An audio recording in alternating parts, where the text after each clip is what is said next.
Hello, my name is Jarrell Carter, and the topic I will be discussing today is about the problems Americans are having with diabetes and managing their sugar intake. The purpose of this speech is to persuade my fellow Americans to better manage the amount of sugar and carbohydrates they have in their daily diet.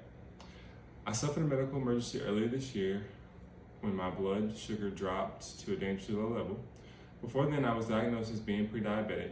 I didn't understand it then, but I now know how important it is to get something like that under control. In this speech, I want to show others multiple reasons why we should pay very close attention to our glucose health. Prediabetes can happen to anyone of any age.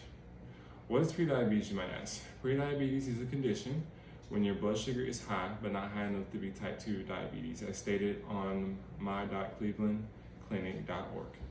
It's important to know that when you are diagnosed within the pre-diabetic range, it is easily reversible by daily exercise and reducing sugar and carbs from your diet. You should get your A1C checked regularly to make sure it is in normal range. This is a great preventative measure to better gauge where your blood sugar is.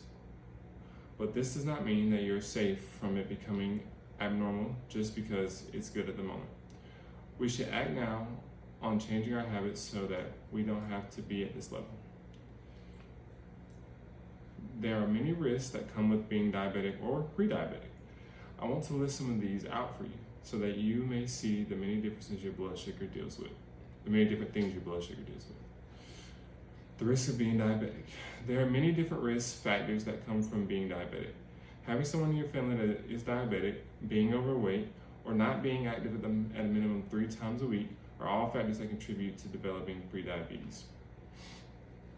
Now, as I stated earlier, I am pre-diabetic myself. And the reason that I like to tell that is because I stand at 6'6" and about 180 to 185 pounds, and I'm only 24 years old.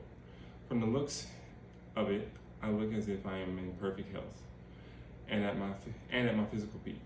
But I was diagnosed with prediabetes still.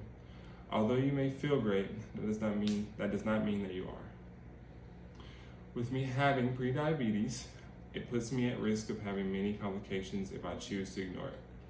I could develop type 2 diabetes, which would put me at risk of kidney disease, blindness, high blood pressure, nerve problems, and in extreme cases, losing a limb. But there are so many things that we can do to prevent any of these things from happening to us. Prediabetes management. Prediabetes is a very manageable condition. Your diet is one of the best ways to address prediabetes and type 2 diabetes. As stated on www.webmd.com, you can change your diet in a small way first to make a transition a little bit easier. For example, choose whole grains and whole grain products over processed carbs such as white bread, potatoes, and breakfast cereal, or drink tea and coffee and water over soda and juice. Exercise is the other way to better manage your diabetes, as sugar fills your body as you work out and in turn lowers your overall glucose levels. You should get at least 150 minutes of exercise a week. Going for a walk or riding your bike will work. In conclusion, I wanted to bring up the topic of diabetes to show people of all ages that you can be affected by diabetes. It is particularly important that we understand the risk, maintain a healthy diet, and exercise regularly. So I challenge everyone who hears this to just take 30 minutes out of your day to examine your overall health and find ways to improve it every day.